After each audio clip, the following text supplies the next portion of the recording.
नमस्कार दर्शकबिन, सगरमाथा टेलिभिजनको एसटिभी च्याटमा म यहाँहरूलाई हार्दिक स्वागत गर्दछु। जीवराम भण्डारी। आज यहाँहरू सामुन्ने उपस्थित हुनुहुन्छ प्राध्यापक कृष्ण खनाल। उहाँ राजनीतिशास्त्री हुनुहुन्छ। आज प्रजातन्त्र दिवस विक्रम सम्वत 2007 सालमा भएको परिवर्तन र आजकै दिनलाई प्रजातन्त्र दिवसको रूपमा लामो समयदेखि मनाउने गरिन्छ। नेपालको राजनीतिमा एकदम छोटो समयमा ठुलो खाले परिवर्तन, हामीले सबै खाले परिवर्तन देख्ने त्यस्तो अवसर पायौँ। नेपालीहरू त्यो खालको भाग्यमानी पनि रहेछन्। भलै ती परिवर्तनले नेपालीको जीवनमा सकारात्मक या नकारात्मक के असर गर्यो, के प्रभाव पार्यो, बहस छलफलको विषय बन्न सक्छ। तर विक्रम सम्वत 2007 सालमा जुन खालको परिवर्तन भयो, 17 सालमा अर्को अवस्था सिर्जना भयो, 46 सालमा फेरि परिवर्तन भयो, तत्पश्चात 62-63 मा अर्को खालको परिवर्तन भयो। आजको दिनलाई प्रजातन्त्र दिवस भनिन्छ, त्यसै गरी लोकतन्त्र दिवस भनेर पनि मनाइन्छ। प्राध्यापक म कृष्ण खनालसँग आज समग्रमा आजको दिनको महिमा र महत्त्व अनि पछिल्लो परिवर्तन, नेपालको राजनीतिमा देखा परेको यी दृश्य, समग्र विषयलाई केन्द्रमा राखेर विश्लेषणात्मक कुराकानी गर्नेछु। सर्वप्रथम म उहाँलाई स्वागत गर्छु। स्वागत छ यहाँलाई। धन्यवाद। अब म विषयमा कसरी प्रवेश गर्न चाहे भने प्रजातन्त्र दिवस, यो आजको दिनलाई कसरी बुझ्नुपर्छ नेपालीहरूले। खास गरी 62-63 मा अर्को खालको परिवर्तन भयो। मानिसले प्रजातन्त्र भन्ने शब्द त्यति प्रयोग गर्दैनन्, लोकतन्त्र भन्छन्। सरकारले र विभिन्न खाले व्यक्तिहरू प्रजातन्त्र भन्दाखेरि पनि सान्दर्भिकै जस्तो ठान्छन्। दिवसको रूपमा आजलाई मनाइन्छ। कसरी सम्झने, कसरी बुझ्ने आजको दिनलाई? आजको दिन तपाईँले अघि पनि भनिसक्नुभयो, 7 साल फागुन 7 गते। 7 साललाई हामी चाहिँ यो परिवर्तनलाई 7 सालको क्रान्ति भन्ने गर्छौँ। तपाईँले सामान्यतया नेपालको राजनीति विषयमा लेखेका पुस्तकहरू, त्यसको पाठ्यमा हेर्नुभयो भनेदेखि क्रान्ति भनेको गरिन्छ। जबकि त्यसपछि पनि ठुला परिवर्तन भए नभएको होइन। अब 46 सालको आन्दोलन, 62-63 को आन्दोलन, जसलाई जनआन्दोलन 2 भन्छौँ हामी, होइन, यी पनि ठुला परिवर्तनै हुन्। तर यिनलाई किन हामी क्रान्ति भनिरहेका छैनौँ? 7 सालकोमा चाहिँ तपाईँ त्यत्रै ठुलो विवाद पनि देखिँदैन। धेरै मानिसले आफ्ना लेखनहरूमा 7 सालको क्रान्ति भन्ने चाहिँ हामीलाई बनाइरहेको छ। 7 सालको आन्दोलन भनिरहँदैनौँ, 7 सालको क्रान्ति भन्छौँ। मलाई त्यो शब्दको जानेर बुझेर कसरी लेखियो, तर त्यो उपयुक्त शब्द लागेको छ। क्रान्ति भन्दा उपयुक्त लागेको छ। किन हामीले क्रान्ति भन्यौँ भने त्यसले समग्र परिवर्तन ढोका खोलिदियो। हेर्नु, 7 सालको आन्दोलन या क्रान्तिले समग्र परिवर्तन ढोका खोलिदियो नि त। आजसम्म त्यसपछि हामीले 2टा ठुला आन्दोलन गऱ्यौँ, 46 सालको, 62-63 को। नयाँ के थप्यौँ? तपाईँ एकछिन यसो विचार गर्नुहोस् त, के थप्यौँ? 46 सालमा हामीले पुनर्स्थापना मात्रै भन्यौँ। हेर्नुहोस्, त्यो आन्दोलन प्रजातन्त्रको पुनर्स्थापना भनेर भएको थियो। केही कुराहरू त्यो भन्दा केही पनि 7 सालमा जे हो त्यतिमा सीमित भयो भन्न खोजे होइन मैले। तपाईँले संविधानै तुलना गर्नुहुन्छ भने पनि 15 सालको संविधानभन्दा 47 सालको संविधान धेरै अगाडि थियो। यद्यपि आधारभूत रूपमा प्रजातन्त्र या लोकतन्त्रका कुराहरू दिने थिए। निरन्तरता र सुधार 62-63 मा आइपुग्दाखेरि त्यहाँ ठुलो परिवर्तन भएको छ। हामी गणतन्त्रमा प्रवेश गऱ्यौँ, होइन, मुलुकको एउटा राज्य व्यवस्था संहितामा गयो। जुन कुरा 7 सालको क्रान्तिमा हामीले गणतन्त्र शब्द त स्वयं राजाको मुखबाट परेको थियो, होइन। तर अब त्यो चाहिँ एउटा स्लिप अफ टङ भन्छ नि। अब बिपी कोइराला आफैले कतै आफ्नो उसमा लेख्नुभएको छ कि त्यतिखेर शब्दको कुनै डेलिबरेटिभ बुझेर गणतन्त्र भन्नेको होइन, डेमोक्रेसी अङ्ग्रेजीको नेपाली शब्द खोज्ने क्रममा चाहिँ त्यतिखेर गणतन्त्र प्रयोग भयो। त्यस कारण त्यो गणतन्त्र भन्ने शब्द प्रयोग भन्दैमा यो रिपब्लिकन राजा नभएको प्रणालीको कुरा गरे होइन भनेर उहाँले त्यसलाई पछि पनि स्पष्ट गर्नुभएको छ। तर पनि अब 62-63 को त्यो अर्थमा त ठुलै परिवर्तन थियो, होइन। यत्रो ठुलो चाहिँ तपाईँको राज्य पुनर्संरचनाका कुराहरू छन् र जनताको सहभागिताको कुरा गर्ने हो भनेदेखि 62-63 को आन्दोलन एउटा विश्वको ठुला आन्दोलनमा गणना गर्न लागेको आन्दोलन हो। नेपालको प्रत्येक गाउँमा त्यसपछि घुमेको छु, नेपालको विभिन्न भाग, गाउँ दूर दराजका जहाँ बाटोघाटै पुगेको छैन, त्यहाँ पनि मानिसहरूले कम्ती बाँसको ठुलो बाँसमा 2टा झन्डा चाहिँ नि ठडाएर आन्दोलनको त्यो ऊ भएको भनौँ त्यसको सङ्केत बाँकी नै थियो पछि आन्दोलन सकिसकेपछि घुम्न जाँदाखेरि भनेपछि त्यत्रो ठुलो आन्दोलन हुँदा नि हामी यसलाई क्रान्ति त्यसले मैले भन्न खोजेको कुरा एक अर्थमा संक्षेपमा भन्यो भने 7 सालको क्रान्ति चाहिँ माउ क्रान्ति हो हेर्नुहोस् त्यसरी सबै ढोका खोल्यो त्यसमा अब क्रमिक रूपमा समयको आवश्यकता जनताको चाहना विभिन्न उसमा नयाँ परिवर्तनहरू थपिए प्रजातन्त्र दिवस भनेर जो भनिन्छ आजको दिनलाई मनाउनुको त्यो सार्थक छ महत्त्व छ भन्ने यहाँले दर्शाउने प्रयत्न मलाई राजनीतिक हिसाबबाट दिवसकै कुरा गर्ने हो भनेदेखि दुईटा अब धेरै हरेक दिवस मनाउँदै हिँड्नु पनि जरुरी पनि छैन फागुन 7 गते हामीले बिर्सनै सक्दैनौँ फागुन 7 गते वास्तवमा एउटा राष्ट्रिय दिवस चाहिँ हो त्यसपछि अर्को महत्त्वपूर्ण राजनीतिक महत्त्वको दिवस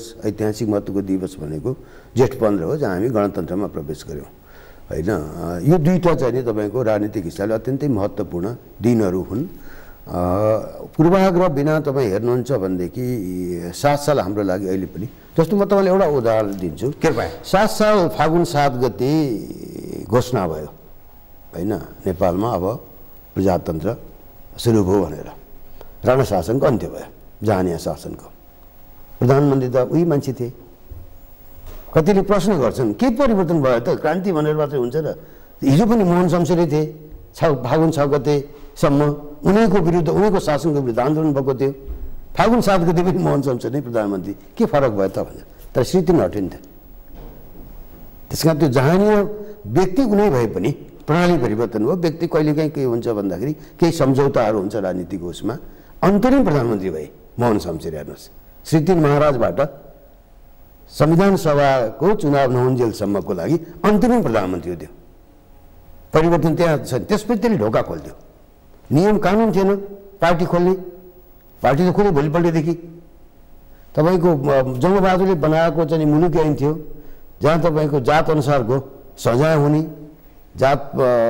जाति प्रथा मान्न पर्ने व्यवस्था थियो फागुन 7 गते कसैले जनै चुनाल्दाखेरि ज्यान त जाँदैन त्यो के सजायको भागी त हुनु पर्दैन थियो नि त्यो कानुन त आकर्षित हुन छोडिसकेको थियो यति नै कानुन त्यही थियो कसैले यो मान्दिनँ म भनेर छुवाछुत तोड्दाखेरि भनेपछि हेर्नुहोस् त परिवर्तन यसले देखाउँछ कि कानुन त पुरानै छ जङ्गबहादुरले बनाएको तपाईँले यदि जनाइ त्यो दिन फ्याँक्नु पाउँदाखेरि कानुन अनुसार जाने तपाईँ सजायको भागी हुनुहुन्थ्यो अथवा तपाईँले छुवाछुत तोड्दाखेरि तपाईँ सजायको भागी हुनु पर्थ्यो तर एउटा समाज परिवर्तनका अग्रपङ्क्तिमा बसेका मानिसहरूले त्यो पुरानो कुरा सामाजिक परम्परालाई तोड्दै त कोही सजायको भागी भएन परिवर्तनको सन्देश त्यसकारण त्यसले सामाजिक रूपमा एउटा आधुनिक नेपालको जहाँ हामी कुरा गर्दछौँ समान नेपालको कुरा गर्दछौँ समानताको कुरा गर्छ अहिले हिजो आज सुखी र समृद्ध नेपालीको कुरा गर्न थालिएको छ ढोका त त्यहाँबाट खोलिदिएको हो नि त त्यस अर्थमा यो चाहिँ एउटा माउ क्रान्ति भन्न सकिन्छ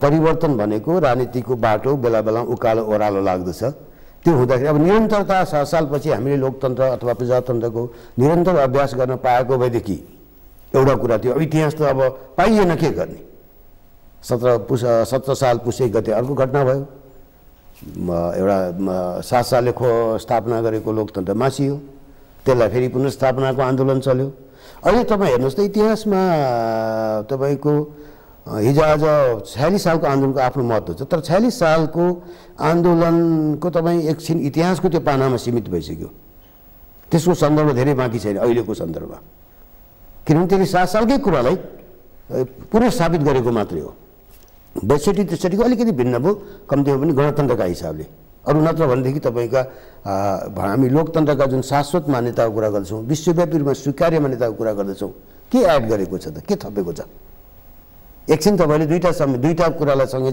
जोडेर हेर्नुहोस् 62-63को आन्दोलनपछि पनि के थप्यो त तपाईँ हाम्रो अधिकार तिनै हुन् चुनावकै कुरा हो सरकार निर्वाचित हुनुपर्दछ आवधिक निर्वाचन हुनुपर्दछ जनताका मौलिक हकहरू हुनुपर्दछ स्वतन्त्र न्यायपालिका हुनुपर्दछ प्रेसको फ्रिडम हुनुपर्दछ हामीले भनेका आधारभूत लोकतन्त्रका जुन मान्यताहरू छन् त्यो अहिले पनि त्यही त नयाँ के थप्यौँ त नयाँ हो आजको सन्दर्भमा केही कुरा थप्यौँ नेपालमा जुन किसिमको विविधता छ त्यो विविधताको व्यवस्थापनका लागि हामीले केही कुरा थप्यौँ जुन समाजमा असमानता छ त्यो असमानता अन्त्य गर्नका लागि विभिन्न भनौँ न एउटा सीमान्तमा बसेका वञ्चित भएको समुदायका लागि हामीले केही थप अधिकारको व्यवस्था गऱ्यौँ यिनै कुराहरू त हो होइन र त्यसैले यो लोकतन्त्रको कुरा गर्दाखेरि हामी एउटा विश्वको एउटा मापदण्ड छ के नेपालमा होस्, अमेरिकामा होस्, बेलायतमा होस्, भारतमा होस्, कुनै पनि देशमा त्यो त्यहाँ चाहिँ नि लोकतन्त्र छ कि छैन, प्रजातन्त्र छ कि छैन भनेर हेर्ने केही आधारभूत कुराहरू छन्। त्यो आधारभूत कुराहरू हामीले 7 सालबाट ल्याएको हो। यहाँसँग म एउटा कुरा तपाईँलाई थप्दछु। अब रहर त तपाईँको प्रजातन्त्र भन्ने रहर सबै शासकलाई लाग्छ। हामीले पनि 30 वर्ष हाम्रा शासकहरूले पञ्चायतलाई प्रजातन्त्र भनिरहे, तर विश्व कसैले पनि हाम्रो प्रजातन्त्र मानेन। हेर्नुहोस्, तपाईँको अन्तर्राष्ट्रिय राजनीतिका कुनै पनि तपाईँ एउटा स्थापित चाहिँ नि किताबहरू, पुस्तकहरू, लेखहरू हेर्नुहोस् अथवा कुनै उसमा पनि हाम्रो चाहिँ स्ट्यान्डर्ड, हामी डेमोक्रेटिक एउटा मुलुकका रूपमा हाम्रो मान्यता थिएन। तर हामीले त भनिरह्यौँ नि हाम्रो प्रजातन्त्र भनेर, होइन? त्यस्तै गरी त्यसैले अहिले पनि छन् कतिपय मुलुकहरू जहाँ एकदलीय शासन छ। चीनले आफूलाई चाहिँ नि पिपुल्स डेमोक्रेसी नै भन्छ, तर संसारले त चीनलाई डेमोक्रेटिक मुलुकको उदाहरणको रूपमा लिँदैन नि त। तर हामी आज विकासको हिसाबले हामीभन्दा चीन धेरै अगाडि छ। तर नेपाल अहिले पनि विश्व समुदायमा आजका दिन वैश्विक कृषि आन्दोलनपछि फेरि लोकतान्त्रिक मुलुकमै गणना भएको छ। त्यसैले यसको मापदण्डको कुरा हो कि मूल्यका कुरा आउँदछ। अब अरू त स्थानीय आवश्यकताहरू हुन्छन्, काल र सम्म यो भनौँ न देशकाल अनुसार केही नयाँपनहरू आउँछन्। संहिता देशकाल अनुसारको आवश्यकता हो, त्यो शाश्वत कुरा होइन। संहिता नहुँदैमा लोकतन्त्र नहुने भन्ने कुरा आउँदैन, होइन? गणतन्त्र एउटा महत्त्वपूर्ण पक्ष हो, तर गणतन्त्र नभए पनि लोकतन्त्र भएका देशहरू त छन् नि त। हिजो हाम्रै 47 सालको संविधानलाई हामीले लोकतान्त्रिक संविधानै मानेका थियौँ। विश्वले पनि नेपालमा डेमोक्रेसी छ भने त्यही दिनदेखि मानेको थियो, तर राजा पनि थिए। त्यसैले केही रूपहरू फरक हुन्छन्, मूल्यहरू तपाईँको मूल्यहरूमा र सिद्धान्तमा भिन्नता हुँदैन। त्यसैले यो अर्थमा भन्नुपर्दाखेरि हामी फागुन 7 चाहिँ नि एउटा हाम्रो लागि ऐतिहासिक परिवर्तनको एउटा दिन हो। त्यसैमा हामी केही थपथाप आवश्यकता अनुसार देशकाल अनुसार केही थप्छौँ, तर मूल ढोका चाहिँ नि हामीले परिवर्तनको मूल ढोका, आधुनिक नेपालको मूल ढोका चिन्तनदेखि धेरै कुरामा केवल तपाईँको राजनीतिको एउटा रूपको चाहिँ परिवर्तन मात्रै होइन कि। तपाईँ यसो अलिकति गहिरिएर 7 सालको महत्त्वलाई हेर्नुहुन्छ भनेदेखि हाम्रो सामाजिक चिन्तनमा त्यहीँबाट परिवर्तन आएको छ, आर्थिक चिन्तनमा परिवर्तन आएको छ। तपाईँ हाम्रो आफ्नै सोचाइहरूलाई त्यो स्वतन्त्र एउटा वातावरणले ल्याउने कुरा मलाई लाग्दछ त्यो 7 सालले। जस्तो त्यसको एउटा के पर्यो, 30 वर्ष पञ्चायत चल्यो, तर पनि 8 गरी मानिसहरूको स्वतन्त्रता त्यो संविधानमा कति लेख्यो भन्ने कुरा होइन। लेख्ने मान्छे लेखिरहेको थिए, बोल्ने मान्छे बोलिरहेको थिए। त्यो चेतना त तपाईँको 7 सालले दिएको हो नि त। यो वाम समीप राख्ने बुद्धिजीवी, वामपन्थहरू समीप रहेर विचार व्यक्त गर्ने बुद्धिजीवी र कुनै न कुनै ती दलहरू, त्यसका अगुवाहरू 7 सालको परिवर्तनलाई अलिक गौण हाँक्ने प्रयत्न त्यसो गर्छन्, खास गरी कम्युनिस्ट हौँ भन्न रुचाउनेहरू। एक हिजोको जो यहाँले पनि लवज प्रयोग गर्दा प्रजातन्त्र र लोकतन्त्र सँगैसँगै त्यो शब्दको त्यसरी चयन गर्नुभएको छ। त्यो के भेद छ त्यो प्रजातन्त्र र त्यो लोकतन्त्र जो हामी भन्छौँ? 62-63 पछि लोकतन्त्र भन्न मानिस रुचाउने गर्छन्, खास गरी राजनीतिक वृत्तका मानिसहरू। त्यो के भेद छ? होइन, यो अब अर्थका हिसाबबाट प्रयोगका हिसाबबाट खासै ठुलो भेद छैन। मैले अलिकति प्रारम्भमा पनि भनेको थिएँ, तपाईँले 7 सालदेखि 7 साल ताकाका केही चाहिँ नि यो भनौँ न राजनीति सम्बन्धी दस्तावेजहरू हेर्नुभयो भनेदेखि त्यहाँ जनतन्त्र भन्ने शब्द पनि प्रयोग भएको छ, गणतन्त्र शब्द पनि प्रयोग भएको छ, लोकतन्त्र, प्रजातन्त्र, यो चारैवटा शब्द प्रयोग भएको छ। हामी कहाँ अब हामी परिवर्तन गऱ्यौँ, हामीले भनौँ न अब प्रजातन्त्र अथवा लोकतन्त्र खोज्यौँ, त्यसलाई कुन शब्दावलीबाट शब्दावलीको स्थिरता त्यतिखेर देखिँदैन। 7 साल भनौँ 14-15 साल 16-17 सालसम्मको पनि तपाईँ त्यतिखेरका लेखहरू हेर्नुभयो लोकतन्त्रको प्रयोग चाहिँ व्यापक रूपमा भएको पाइन्छ। तर प्रजातन्त्रमा शब्दले स्थिरता पायो। जब अङ्ग्रेजीमा हामी डेमोक्रेसी भन्छौँ नि, त्यो डेमोक्रेसीलाई बुझाउने शब्दको रूपमा प्रजातन्त्र आयो। त्यसमा स्वीकार्यता नै थियो, खासै त्यस्तो कुनै ऊ थिएन।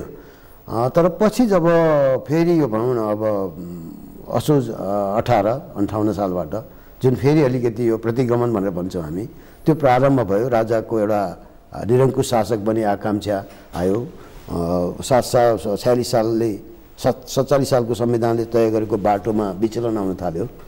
त्यसपछि अब परिवर्तनका कुराहरू आउँदाखेरि लोकतन्त्र शब्द आयो। लोकतन्त्र शब्द प्रयोग गरी मा म आफू पनि पर्दछु त्यतिखेर है। चयन चाहिँ के सान्दर्भिक हुन्छ? यसको राजनीतिशास्त्री भएको कारणले कारण दुईटा हो हेर्नुहोस् होइन। एउटा कारण के थियो भन्दाखेरि तपाईँ शाब्दिक अन्तर खोज्नुहुन्छ भने प्रजातन्त्र, प्रजाको शासन। अब राजनीतिक शासनको अध्ययनमा प्रजा भनेको तपाईँको एउटा नागरिकको हैसियत हुँदैन। हेर्नुहोस्, रैती प्रजा, प्रजा रैती भन्ने एउटा आउँछ। त्यो आशा शासकबाट उसले चाहिँ सबै परिवर्तन अपेक्षा गर्छ कि त्यो आशय एउटा संस्कार दिन्छ प्रजाले। त्यो भएको हुनाले अब अलिकति तपाईँको राजा गणतन्त्र सोच विकास भइसकेको थियो। त्यो गणतन्त्रको सोच विकास भएका मानिसहरूले प्रजातन्त्र शब्द प्रयोग गर्न चाहेनन्। हेर्नुहोस्, लोकतन्त्र भन्दा लोक र प्रजा भन्नुमा खासै ठुलो अन्तर भएन। लोक अलिक बढी डिग्निफाइड, अलिक बढी चाहिँ तपाईँको त्यहाँ नागरिकको भावना अलिक बढी आउने। मलाई लाग्छ शब्दको हिसाबबाट हेर्नुहुन्छ भने या फेरि हाम्रो अर्को के आउँछ, प्रजा भन्ने बित्तिकै प्रजासँग राजा पनि जोडिन्छ कि राजा प्रजा। लोकसँग जरुरी छैन, लोकसँग राजा चाहिँ जोडिन आउँदैन। प्रजा चाहिँ राजा बिनाको प्रजा हुँदैन भन्ने हाम्रो फेरि पुरानो चलन पनि भयो। यथा राजा तथा प्रजा भन्छौँ हामी होइन। यस्तो हुँदाखेरि मलाई लाग्छ त्यो शाब्दिक हिसाबबाट पनि यसलाई अलिकति उसमा यसले हाम्रो यसको मेसेज डेमोक्रेसीको हामीले खोजेको परिवर्तनको सन्देश चाहिँ नि प्रजातन्त्रको शब्दले अलिकति साँगुरो भयो कि भन्ने एउटा लाग्यो। दोस्रो चाहिँ तपाईँको के हो भन्दाखेरि अब फेरि किन राख्यो भन्दाखेरि परिवर्तन खोज्यो, ठुलो एउटा आन्दोलन गर्नु थियो। फेरि प्रजातन्त्रकै लागि परिवर्तन के अर्थ भयो र? त्यस अर्थमा पनि लोकतन्त्र। अनि त्यसपछि माओवादीको सन्दर्भको कुरा आयो होइन। उनीहरू अब गणतन्त्र भनिरहेका थिए, आन्तरिकमा जे जस्तो भए पनि गणतन्त्र। अनि उनीहरूलाई पनि एउटा परिवर्तनको महसुस दिनु पर्यो। के भयो त? फेरि बहुदलीय प्रजातन्त्रकै लागि हामीले आन्दोलन गर्ने भन्ने खालको एउटा त्यो हुँदाखेरि एउटा सब दलहरूका बिचमा पनि, 7 दल र माओवादीका बिचमा पनि लोकतन्त्र एउटा स्वीकार्य शब्दावलीका रूपमा आयो। त्यस अर्थमा यो प्रचलनमा पनि भयो। यो फेरि मलाई लाग्दछ अन्यथा होइन, लोकतन्त्र डेमोक्रेसीको राम्रो अर्थ दिने चाहिँ नि नेपाली शब्दावली लोकतन्त्रै मान्न सक्छ, लोकतन्त्र नै मानिनुपर्छ। यसैसँग जोडिएको मेरो कुनै आशय त्यो राजतन्त्रको फेभरेबल यो यसरी उठान गर्न चाहेको होइन। प्रजातन्त्रको जो जननी भनेर भन्छ नि, त्यो हामी बेलायतलाई उदाहरण दिने गर्छौँ। धेरै देशहरू जहाँ जहाँ राजतन्त्र छन् त्यहाँ राम्रो ढङ्गले प्रजातन्त्र सर्भाइभ गरेको, देशले समृद्धि गरेको अनि त्यहाँका जनताको जीवनस्तर उठेको उदाहरणको रूपमा बेलायतलाई दिने गरिन्छ प्रजातन्त्रको जननीको रूपमा। त्यो हामी कहाँ चाहिँ यो विषयलाई किन जोड दिन खोजिएको, त्यसको आशयलाई कसरी सम्बोधन? हामी कहाँ हेर्नुहोस्, हामी कहाँ पनि हामीले मोडेल बेलायतलाई मानेका थियौँ, कुनै त्यस्तो उ थिएन। र 7 सालको हामी आज चर्चा गर्दैछौँ, 7 सालको परिवर्तनमा तपाईँको राजाको पनि एक प्रकारको संलग्नता थियो। किन भन्दाखेरि राजा पनि त्यो राणा शासनको बन्धनबाट मुक्ति खोजिरहेको अवस्था थियो। त्यो हिसाबले अनि बिचमा तपाईँले केही ऐतिहासिक कुराहरू खोज्ने क्रममा भेटिन्छ, परिवर्तनका कुरा गर्ने। अब त्यतिखेर राणा शासनको विरुद्धमा पछिल्लो पटक एउटा सङ्गठित रूपमा आन्दोलन प्रारम्भ गर्ने प्रजा परिषदसँग राजा त्रिभुवनको एउटा सम्पर्कका कुराहरू हामी इतिहासमै भेट्दछौँ। भनेपछि त्यो हिसाबले 7 सालको हाम्रो प्रारम्भ राजाको राजतन्त्रको विरुद्धमा थिएन। हामीले खोजेको लोकतन्त्र या प्रजातन्त्र जे छन् त्यहाँ राजा पनि अटाउने ठाउँ थियो। अनि हामीले प्रारम्भमै 2007 सालको परिवर्तनपछि सुरु भएको अन्तिम संविधान, 7 सालको अन्तिम संविधानलाई तपाईँले पल्टाएर हेर्नु हो भने त्यहाँ किङ इन काउन्सिलको एउटा अवधारणा छ। भनेको बेलायतमा किङ इन पार्लियामेन्ट भनिन्थ्यो। हामी कहाँ त्यतिखेर संसद थिएन, भर्खर अन्तरिम सरकार थियो। क्याबिनेटलाई नि, मन्त्री परिषदलाई नि council of minister, king in council भनेको king in council of minister. तर राजा आफैले निर्णय गर्ने होइन। त्यसै राजाको गर्ने निर्णय तपाईँको मन्त्री परिषदले गर्ने निर्णयमा राजा पनि संलग्न छन्। र त्यसका लागि जिम्मेवार चाहिँ मन्त्री परिषद हुन्छ, राजा जिम्मेवार हुँदैन। भने हामीले तपाईँको बेलायतले सुरु गरेको एउटा कन्स्टिट्युसनल मोनार्की, संवैधानिक राजतन्त्रको अथवा किङ इन पार्लियामेन्टको कन्सेप्ट हामीले 7 सालमै सुरु गरेको हेर्नुहोस्।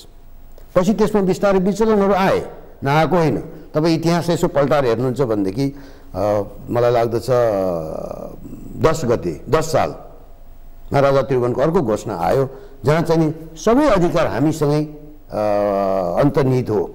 कार्यकारी अधिकार, व्यवस्थापकीय अधिकार र न्यायिक अधिकार, तिनै कुरा हामीसँग अन्तर्निहित हो। हामीबाट चाहिँ प्रजामा आएको भन्ने खालको एउटा मेसेज जान थाल्यो। पछिल्ला दिनसम्म तपाईँले हेर्नु हामीमा अन्तर्निहित राजकीय अधिकार प्रयोग गरी भनेर राजाका उहरू आउँथे। त्यसको विचलन आयो बिचमा। त्यसले गर्दा बिस्तारै तपाईँ के भने राजाको लागि त्यो लोकतन्त्र अथवा प्रजातन्त्र सानो ठाउँ लाग्न थाल्यो।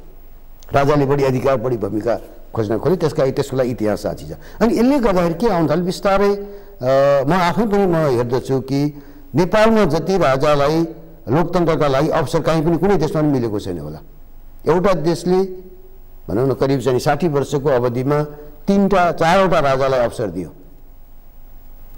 लोकतन्त्रसँग सँगै जाने। यो बिचको अवस्थामा हेर्दाखेरि 7 सालदेखि 62-63सम्म आइपुग्दाखेरि हामीले के देख्यौँ भने त्रिभुवन, महेन्द्र, वीरेन्द्र र ज्ञानेन्द्रसम्म 4वटा राजालाई यो हामीले अनुभव गऱ्यौँ। त्यो लोकतन्त्र र राजतन्त्र सँगै जान सक्ने अवस्था नेपालको इतिहासले निर्माण गरेन। त्यसैले गर्दाखेरि नै मलाई चाहिँ 62-63को आन्दोलन गणतन्त्रमुख हुन परेको कारण त्यो हो।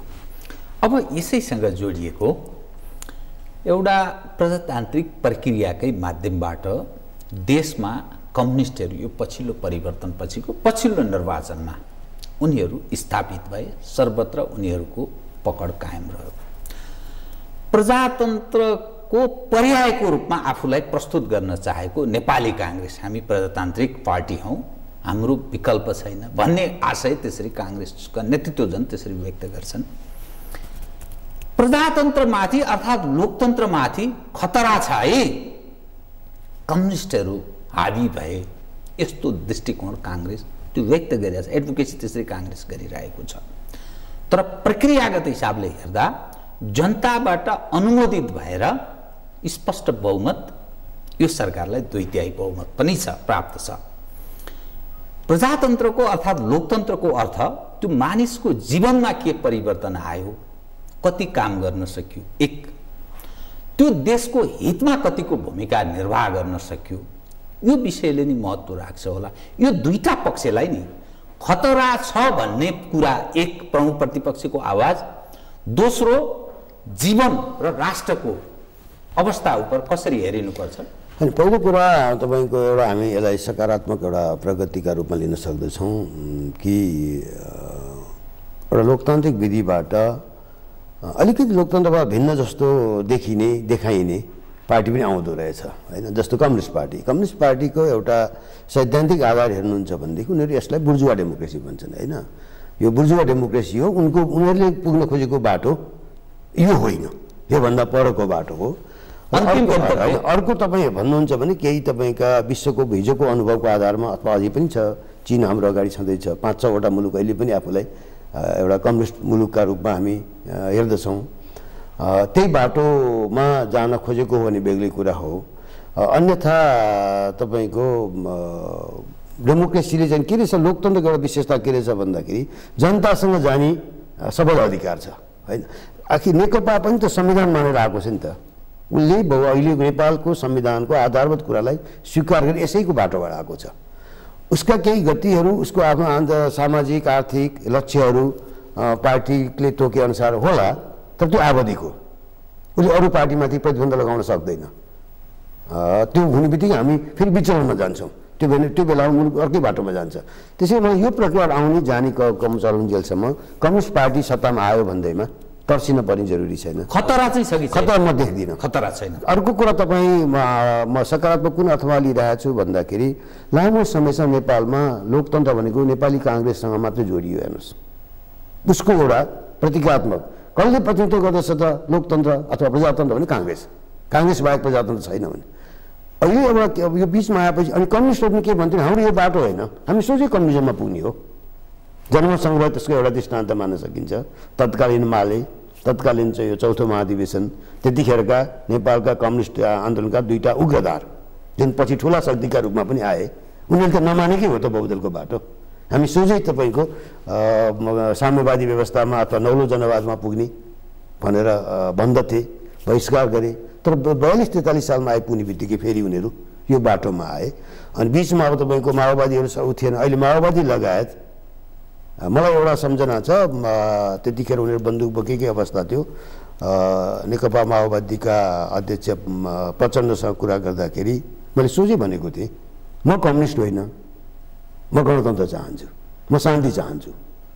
तपाईँ र मसँगै यो बाटो हिँड्दाखेरि भोलि तपाईँको बन्दुक मेरो टाउकोमाथि आउने त होइन, के ग्यारेन्टी छ? र होइन हामी बहुदल स्वीकार गर्दछौँ, यो लेनिन पछि कम्युनिस्ट विश्व कम्युनिस्ट आन्दोलनमा गल्ती भयो, यो बहुदलीय प्रतिस्पर्धालाई स्वीकार नगरेर भनेर उहाँले एडमिट गरेर भएको थियो होइन।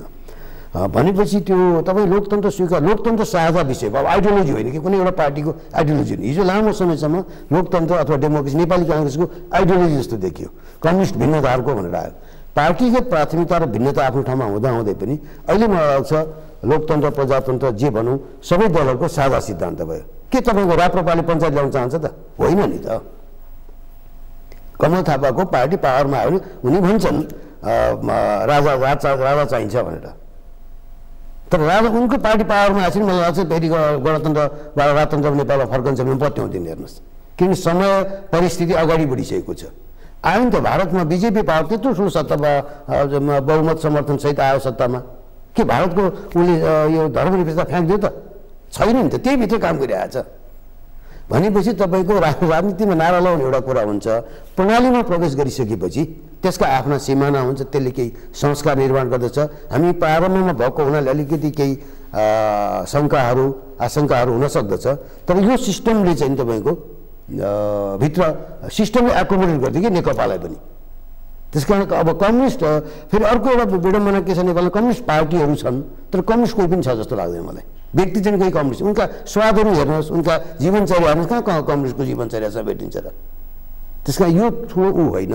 अब यो चाहिँ राम्रो पक्ष हो भन्छु म, एउटा साझापनमा डेमोक्रेसी सबैको लागि साझा प्लेटफर्म भयो। अब त्यो सामान्य मानिसका माझमा त्यो कम्युनिस्ट, त्यो हँसिया र हथौडावाला लोकप्रिय हुनुको पछाडिको के मर्म र संसारमा त बडा गाह्रो राजनीति तपाईँको ठुलो मात्रा प्रोपोगन्डाले खान्छ। हेर्नुहोस् तपाईँ हाम्रो जुन क्रिटिकल ओपिनियन हुन्छ नि हामी हराउँछौँ, केही लाग्दैन।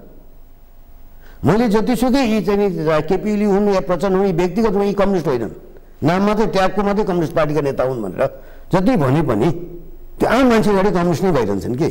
त्यस कारण त्यो प्रोपोगन्डा एउटा पार्ट हुन्छ। लामो समयदेखि के भइदियो भन्दाखेरि कम्युनिस्ट भनेको गरिबको लागि काम गर्दछ, सबैलाई समान बनाइदिन्छ। अनि अगाडि हाम्रो अगाडि उत्तरमा चीन छ, चीनको विकासको गति जुन छ दक्षिणको चाहिँ भारतको भन्दा अगाडि छ, तीव्र छ। आखिर नेपाली समाज नेपाली जनता तुलना त गर्छ नि त। अनि धेरैलाई के परेको छ, कम्युनिस्ट भएका कारणले चीन अगाडि भयो, हामी पनि कम्युनिस्ट पार्टीलाई समर भोट हाल्यो भनेदेखि नेपाल छिटो अगाडि बढ्छ कि भन्ने एउटा त्यो सपना होला। त्यस कारण यस्तो खालको एउटा स्थिति आउँदछ। दोस्रो तपाईँको के भन्दाखेरि तपाईँले भनेको कुरासँग जोड्दछु, लोकतन्त्रको बाटो अलिकति कठिन बाटो हुन्छ। तपाईँको आफ्ना धेरै हात खुट्टाहरूलाई खुम्च्याएर काम गर्नुपर्छ सरकारमा बस्नेले, आफू खुसी दौडाउन पाइँदैन। तानाशाही तन्त्रमा अथवा अरू चाहिँ तपाईँको अरू आवाजहरूलाई नियन्त्रण गरेर जाँदाखेरि विकास गर्छ। जस्तो भारतको म कुरा गर्छु, भारत अहिलेको डेमोक्रेसीको कारणले गर्दा के छ भने विश्वको सबैभन्दा शासन गर्न कठिन मुलुकका रूपमा छ, सबभन्दा डिफिकल्ट टु गभर्न भन्छ। चीनमा त्यति ऊ छैन। चीनमा एकपटक एक दल छ, एउटा पार्टी तलदेखि माथिसम्म एउटा लाइन अफ एक्सन दिँदाखेरि त्यो अगाडि बढ्छ। भारतमा त त्यो चल्दैन। भारतमा हामी कहाँ पनि अब जस्तो भनौँ अब वर्तमान प्रधानमन्त्रीका केही समस्याहरू होलान्, उनले चाहिँ तपाईँको त्यो औँला ठडार यसो गर्नुपर्छ भन्दैमा सबै तपाईँहामी दौडिहाल्छौँ पछि लाएर जाँदैनौँ। हामी प्रतिवाद गर्छौँ, तपाईँले भन्दैमा हुन्छ यो कुरा कसरी गर्नुहुन्छ हामी प्रश्न गर्छौँ। लोकतन्त्रमा त्यो प्रश्न गरिन्छ। हेर्नुहोस् असहमत हुने अधिकार पनि छ। सरकारमा बस्ने तपाईँ हामी उनीसँग असहमत छौँ भने हाम्रो अधिकारको त्यो सम्मान पनि गर्न सक्नुपर्दछ। अहिले हिजोआज आइरहेछ केही चर्चा कि केही कुराहरूमा अलिकति सेन्सरसिपका कुराहरू, सामाजिक सञ्जालमा नियन्त्रणका कुराहरू, सरकार अलिकति बढी असहिष्णु भएको हो कि। अहिले भर्खरै आयो नि एकजना गायकको चाहिँ यो के अरे ऊ चाहिँ गीत चाहिँ नि तपाईँको युट्युबबाट हटाइयो भनेर निकै ठुलो चर्चा भइरहेछ। सरकारको दबावको कुरा सुनिन्छ। अब पार्टी त फेरि तपाईँको कम्युनिस्ट विचारमा तालिम दिएको हो नि त। नेकपाका तमाम कार्यकर्ता हिजो चाहिँ तपाईँको ओलीजीले भनौँ न 14-15 वर्षको उमेरदेखि कम्युनिस्ट हुँदाखेरि त चीनको त्यो तपाईँको के अरे सांस्कृतिक क्रान्ति जहाँ चाहिँ तपाईँको लिन प्याओ लगायत 4 जनाको मण्डली भनिन्छ, तिनको जगजगी भएको राजनीतिक प्रशिक्षणबाट प्रारम्भ गरेको प्रचण्डहरूको पनि त्यही हो। हेर्नुहोस् त तपाईँको नेकपाको नेतृत्वदेखि तल कार्यकर्तासम्मको ओरिएन्टेसन के हो? बाटो खालको दृष्टिकोण पनि तर उहाँले के लाग्दछ भन्दाखेरि त्यो भएको पार्टी सङ्गठन त्यो भयो कार्यकर्ताले त्यो अनुसार तालिम दिएको छ होइन यो बाटो छैन भनेर भन्दाखेरि त भड्किन्छ व्यक्तिगत उहाँहरू पनि के छ भन्दा हामी लोकतन्त्रकै बाटोमा हिँड्नु म देख्दछु बेला बेला सुन्दछु प्रधानमन्त्री भन्छन् हामी लोकतन्त्रकै बाटोमा हिँड्यो प्रचण्ड पनि भन्छ हामी लोकतन्त्रकै बाटोमा हिँड्यो तर खालि सचेत हुनुपर्ने सजग हुनुपर्ने तपाईँ हामी नागरिक समुदाय पनि के कुरा के हो भन्दाखेरि त्यो ट्र्याकमा बाटोभन्दा बाहिर गएको छ कि छैन ट्र्याकबाट बाहिर गएको छैन भनेदेखि त एउटा डरलाग्दो त अवस्था कहिलेकाहीँ के हुन्छ भन्दाखेरि कम्युनिस्ट पार्टी मात्रै हुनु पर्दैन कुनै पनि पार्टीले ठुलो बहुमत ल्यायो भने त्यो बहुमतको अहङ्कारले ऊ चाहिँ तपाईँको एकाधिकार र एकतन्त्रीय प्रवृत्ति आउन सक्दछ यसका थुप्रो उदाहरण छन् विश्वमा हेर्नुहोस् यी बङ्गलादेशको तपाईँ उदाहरण लिन सक्नुहुन्छ बङ्गलादेशका भनौँ न अब उनीहरू त अब के भन्छ फाउन्डिङ फादरै भन्छन् राष्ट्रपिता नै भन्छन् यो के अरे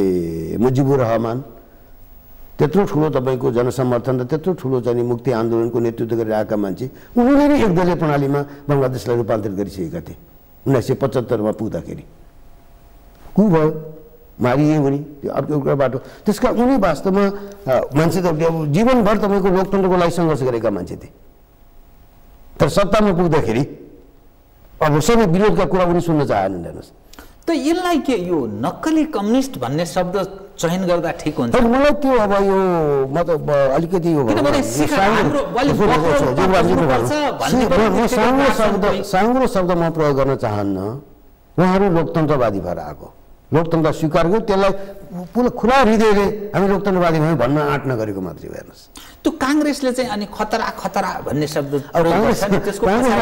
काङ्ग्रेसको लागि यो तम तयारी एउटा स्टेटमेन्ट हो हेर्नुहोस् कम्युनिस्ट पार्टी नाम पार्टीको नाम कम्युनिस्ट पार्टी छ कम्युनिस्ट अधिनायकवाद खतरा छ भन्नु त भन्दाखेरि तपाईँ हामी सबैलाई हो कि भनेर एउटा विश्वास लिनको लागि सजिलो होला मुद्दा पनि अब अरू मुद्दाहरूलाई क्रियामा जान मुद्दाको बारेमा बहस गर्न चुनौतीपूर्ण हुन्छ हेर्नुहोस् विकल्प दिनु पऱ्यो नि त यो चाहिँ रेडिमेड एन्सर हो कि लोकतन्त्र छैन अथवा अधिनायकवाद आउन लाग्यो भन्दाखेरि सजिलो सेन्टिमेन्टसँगलाई एट्याच गर्न पाइन्छ जस्तो तपाईँ यदि अथवा म कम्युनिजममा विश्वास गर्दैन अधिनायकवाद हामीलाई मन पर्दैन भनेपछि अधिनायकवाद खतरा आयो भन्ने बित्तिकै त हाम्रो भावनालाई परिचालन गर्न सजिलो हुन्छ नि त्यो अब तर त्यसो भन्दैमा कहिलेकाहीँ दुई तिनवटा प्रवृत्ति चाहिँ छ तपाईँ हेर्नु न अब एउटा प्रवृत्ति मैले बारम्बार भन्ने गरिरहेको छु अहिलेका प्रधानमन्त्री जब चीन भ्रमणमा गए दुईवटा देशको अब उसमा त्यो ठिक छ त्यसमा केही भन्नु छैन मलाई तर उनी चाइनिज कम्युनिस्ट पार्टीको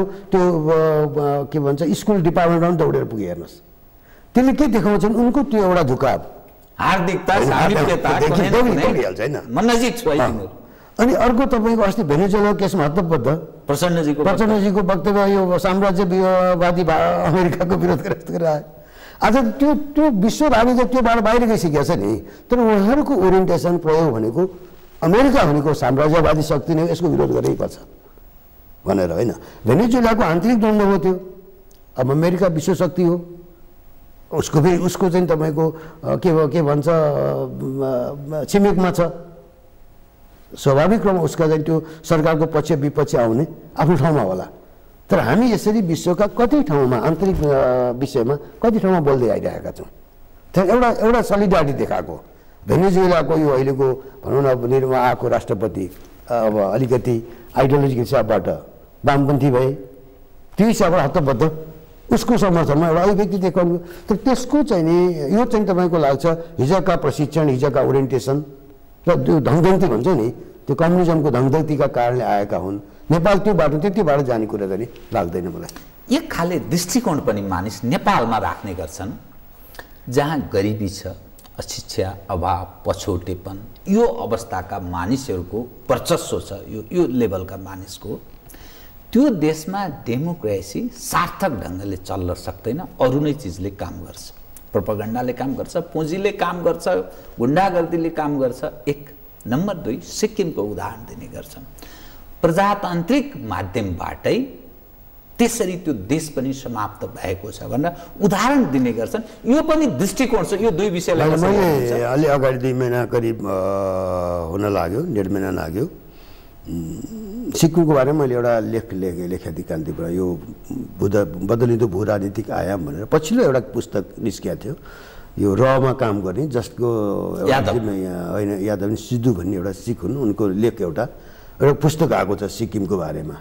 त्योभन्दा अगाडि तपाईँको यो एउटा चर्चित किताब यो सुनन्दा दत्त के राखेको कि स्म्यास एन्ड ग्र्याब होइन त्यो अत्यन्तै क्रिटिकल थियो यो चाहिँ नि पुरा सरकारकोले ठिक गर्यो भन्ने होइन कि पुस्तक आएको छ अब हामीले बुझ्नु कि हामी कहाँ आइरहन्छ बेलामा सिक्किमीकरणको कुराहरू चर्चाहरू आइरहन्छ सिक्किमको हैसियत अलिक भिन्न थियो हेर्नुहोस् सिक्किमको हैसियत र नेपालको हैसियत तुलना गर्न मिल्दैन यो हेर्नुहोस् यो हामी गल्ती कहिले पनि नगरौँ हामी कहिले पनि इतिहासको सम्पूर्ण उसमा हाम्रो र सिक्किमको हैसियत एउटै होइन फरक थियो त्यहाँको चुनाव भनेको त्यो एक प्रकारले रले व्यवस्थापन गरिदिएको र के गर् रले के डिसिसन गरेछ भन्दा 1973 मा अब सिक्किमलाई लिने बाटो के हो त भन्दा यो संवैधानिक र शान्तिपूर्ण प्रक्रियाबाट बन्दुक प्रयोग गर्नु परेन नि सेना लगाएर लिएको होइन चुनाव गरायो चुनावबाट यस्तो व्यवस्थापन गरिदियो कि भारतमा मर्ज गर्नुपर्दछ भारतमा विलय गर्नुपर्दछ भन्ने मानिसहरू र पार्टीलाई नै जित्ने वातावरण भयो 32 सिटमा 31 सिट जितेर आए त्यसकारण लोकतन्त्रको दुरुपयोग पनि हो त्यो लोकतन्त्र तपाईँले भने जस्तो लोकतन्त्र कहिले त्यो त भारतको कुरा सिक्किमको कुरा छोडिदिनुहोस् न नचाहेका परिणामहरू आउँछन् भन्ने कुराको अस्ति भर्खरै यो गएको उसमा बेलायतको चाहिँ यो इयुको मा बस्ने कि नबस्ने भन्ने रेफरेन्डम कापी छ त त्यो त कसैको प्रभावबाट होइन तर अहिले के त्यही घाँडो भइरहेछ त्यसलाई म्यानेज गर्न घाँडो भइरहेछ त्यसकारण अब लोकतन्त्रमा विश्वास गरिसकेपछि कहिलेकाहीँ त्यो तर मलाई के लाग्दछ भने त्यो एउटा प्रायोजित चुनाव हो हाम्रो अवस्था भिन्न छ हाम्रो चुनावमा खेल्न सक्छन् प्रभाव पार्न सक्छन् बाहिरी शक्तिहरूले किनभने जब तपाईँ पैसाको चलखेल व्यापक रूपमा जान थाल्छ होइन जनता है भने जस्तै सामाजिक आर्थिक धेरै कुराहरू हाम्रो पछाडि छ त्यसकारण हाम्रा हरेक निर्वाचनका परिणामहरू मतदाताले स्वतन्त्रपूर्वक विभिन्न त्यो उसबाट मुक्त भएर आफ्नो चाहिँ भनौँ विवेक प्रयोग गरेर नै मतमा परिणाम आउँछ भन्ने जरुरी छैन हाम्रा उसलाई चाहिँ नि प्रभाव पार्ने विभिन्न एलिमेन्टहरू आउँछन् हेर्नुहोस् त त्यसको नेतृत्वको कुरा त्यसको मेन ड्राइभिङ फोर्समा जुन हुन्छ यी कुराहरूले महत्त्वपूर्ण खेल्दछन् र अर्को तपाईँले भने जस्तो के आउँछन् त्यसको विकल्प के छ त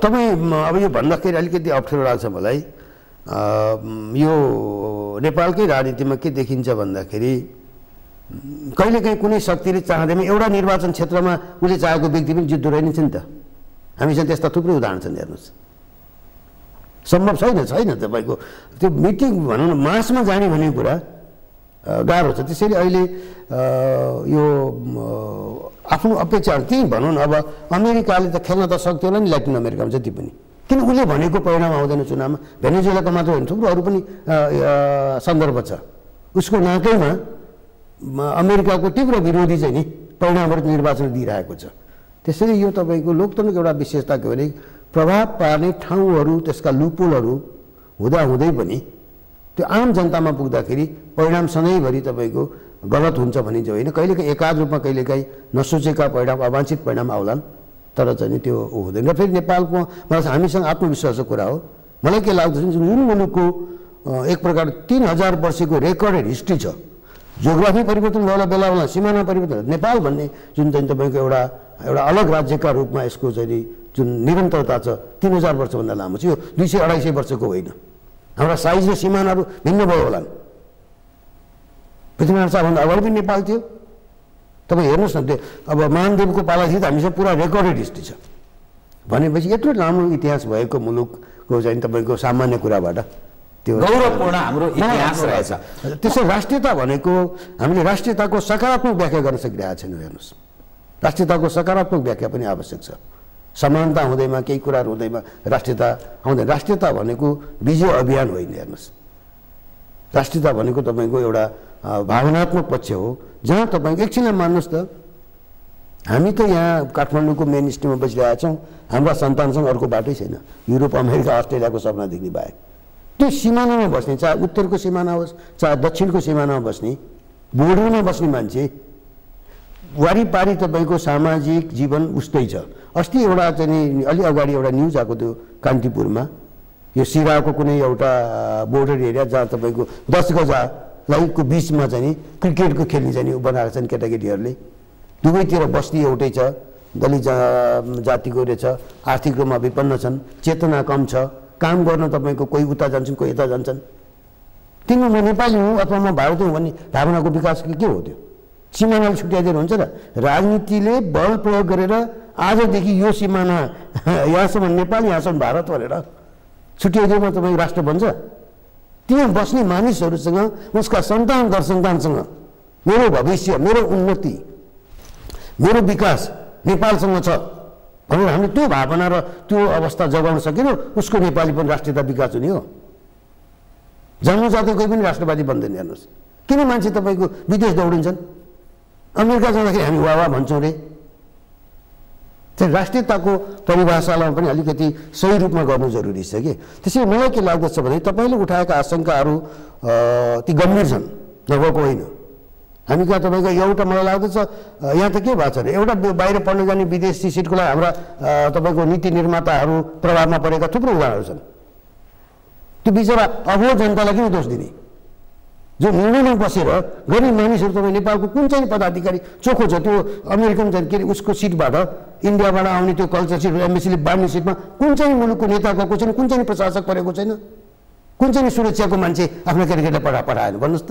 अनि सबै खुला छ हो। त्यस कारण हेर्नु पऱ्यो कि त्यो मलाई के लाग्छ, लोकतन्त्र अभ्यास गरेर सिक्ने कुरा हो। जनताको विकास हुन्छ, चेतना बढ्छ, अनि लोकतन्त्रको अभ्यास गर्छु भनेर हुँदैन। त्यो महेन्द्रले सुरु गरेका थिए 70 सालमा। म लोकतन्त्रकै पछ्याउँ, तर आज अलिकति जनताको त्यो हैसियत बनिसकेका छैन। चाँडो विकास गरिदिन्छु, जनताको चेतना बढ्छ, अनि म फेरि ब्याक टु डेमोक्रेसी हुन्छु भनेर आएको थियो नि त 70 साल पुसेको थियो त, तर त्यो भएन। त्यसैले यो हलो जोत्ने किसानको चेतना हलोसँगै बढाउनु पर्दछ। हेर्नुहोस् बिएससी एग्रिकल्चर गरेर गराउँछु यसलाई अनि मात्रै त्यो गर्छु भनेर होइन कि, उसको हलो सँगसँगै उसको किसानको चेतना, आधुनिकीकरण, खेतीको आधुनिकीकरण पनि त्यो हलोसँगैबाट प्रारम्भ गर्नुपर्दछ। म कार्यक्रमको ठिक अन्त्यमा एउटा विषय, हाम्रो जो परिवर्तनको कुरा गर्दा 7 सालदेखि 17 साल हामीले डेमोक्रेटिक एक्सर्साइज गऱ्यौँ। 46 देखि यहाँसम्म आइपुग्दा झन्डै झन्डै 30 वर्ष, त्यसलाई जोड्ने हो भने 40 वर्ष हामीले डेमोक्रेटिक एक्सर्साइज गरेको। त्यसको लाभको पनि हामी कुरा गर्छौँ र हाम्रो जुन खालको नेतृत्व छ त्यसको क्वालिटी, जस्तो यहाँले भन्नुभयो खोज्ने हो भने सबै चिज ओभरग्राउन्ड हुन्छ। यसको लाभ नेपाली जनता र नेपाल देशलाई सुदूरमा प्राप्त हुन सक्ला या त्यो खतरा छ है भन्छ। संसारमा कहीँ खतरा नहुने हाम्रो देशमा चाहिँ प्रजातन्त्र या लोकतन्त्रमाथि खतरा छ भनेर किन भनिन्छ? भारतमा त्यो लोकतन्त्र प्रजातन्त्रमाथि खतराको विषय उठ्दैन, अमेरिकामा उठ्दैन, अन्य देशमा उठ्दैन, बेलायतमा उठ्दैन। हाम्रो देशमा आजै खतरा छ, भोलि नै खतरा छ। यो यथार्थ खतरा कि उही खाने बाटो, यो जनता ठग्ने कुरा हो? मलाई लाग्दैन त्यो यथार्थ खतरालाई उनीहरूले देखाउन खोज्या होइन। हेर्नुहोस् त्यो सजिलो बाटो हो शासन गर्नेहरूलाई, राजनीति गर्नेहरूलाई। खतरा छ भनिदिइसकेपछि अरू प्रश्न गर्नु परेन के? हामी लोकतन्त्र चाहन्छौँ, लोकतन्त्रमा खतरा छ भनेपछि मान्छेलाई एक प्रकारले एउटा प्रवृत्ति के देख्यो भने तपाईँ हाम्रो चेतनाको कमजोर स्तरको दुरुपयोग गर्न खोजिरहेछ। त्यो होइन। मलाई लाग्दछ कहिले काहीँ आउँदछ, अब भारतमा बेला बेलामा भनिन्छ पनि देखाइन्छ, पाकिस्तानको खतरा देखाइन्छ, फरेन ह्यान्ड भनिन्छ, यो आउने होइन, अरूमा अमेरिका पनि आउला। हामी त्यो साह्रै आन्तरिक समाचारतिर हाम्रो ध्यान जाँदैन। यहाँसम्म आइपुग्दाखेरि मेजर न्युज मात्रै आउँछ होइन। तर हामी यीको भएको नै हामी कहाँ सानातिना कुराहरू पनि सबै हामीले सुन्नुपर्छ, देख्छौँ, भोग्छौँ होइन। त्यसले गर्दाखेरि यो हो। मलाई लाग्दछ अब खतरा चाहिँ अब अहिलेको खतरा लोकतन्त्रका कुरा गर्दाखेरि कुनै पार्टीगत होइन, एउटा हाम्रो आफ्नो आन्तरिक अयोग्यताका कारण, अब केही बुझाइमा भएका कमजोरीका कारण आउन सक्दछ। अहिले मैले देखिरहेको पछिल्लो उसमा कता कता तपाईँको नेकपासँग भने नेकपाको एउटा आन्तरिक द्वन्द्व एउटा चुनौती छ। यही भन्नु यो सरकारले तपाईँ हामीले अपेक्षा गऱ्यौँ भोट हाल्ने 5 वर्ष सरकार चल्छ भन्ने हो नि त। चलेन भनेदेखि त अब तपाईँ हाम्रो कारणले होइन, उसको आफ्नै कारणले हो होइन। आन्तरिक द्वन्द्वको व्यवस्थापन, पार्टीको आन्तरिक व्यवस्थापन कसरी गर्छ, खतरा त्यो पनि होला। एउटा सरकार लोकतन्त्रमा हामीलाई मन परोस् नपरोस् बहुमत, यत्रो ठुलो बहुमत बोकेर आएको पार्टी असफल हुनु भनेको मतलब त्यो लोकतन्त्रको पनि असफलता हो।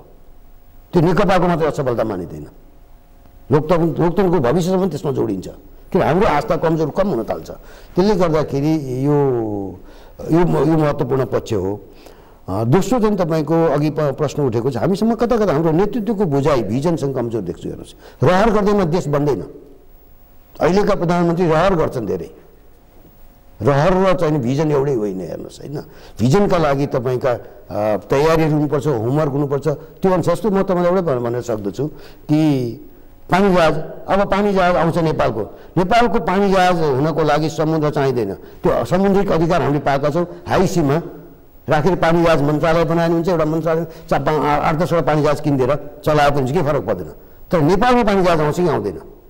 त्यो एउटा सानो मोटर बोट ल्याउँदैमा पानी जहाज आयो भने नेपालको मैले देखिरहेको छु। नेपाल तपाईँ हामीले जति घुमेका छौँ, हाम्रो 3टा ठुला नदीको जुन अवस्था, त्यहाँबाट हामी जहाज ल्याउन सक्ने, जहाजबाट जलमार्गको निर्माण गर्न सक्ने अवस्थामा छ कि छैनौँ?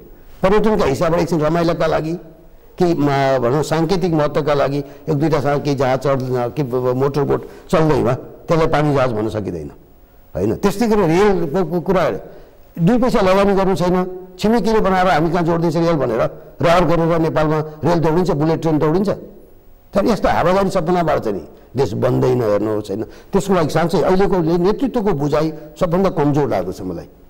सानो केटाकेटीलाई चाहिँ त्यो ललिपप खुवाएको जस्तो गरेर विकास र समृद्धिका कुरा गरेर मुलुक समृद्ध हुँदैन। चुनौती चाहिँ त्यहाँनिर छ। खतरा छ भने यही नेतृत्व पङ्क्ति जो उसको बुझाइसँग सम्बन्धित विषय पनि भयो। हस्, कार्यक्रममा आइदिनु धन्यवाद छ यहाँलाई। तपाईँलाई धन्यवाद। मैले आफूलाई लागेको कुरा आजको दिनमा यसको एउटा भनौँ न लोकतन्त्रको महत्त्व फागुन 7लाई लिएर जुन एउटा वार्ता गरे, संवाद गर्ने जुन एउटा हो, तपाईँ लगायत तपाईँको होल टिमलाई मेरो धन्यवाद, हार्दिक धन्यवाद। आदरणीय दर्शकवृन्द, उहाँ हुन्थ्यो प्राध्यापक कृष्ण खनाल, राजनीतिशास्त्री। प्रजातन्त्र दिवसको सन्दर्भमा केन्द्रित रहेर गरिएको कुराकानी। म लगायत मेरो सम्पूर्ण युनिटलाई कार्यक्रमबाट बिदा दिनुहोस्। तर सगरमाथा टेलिभिजन हेर्दै रहनुहोला। नमस्कार।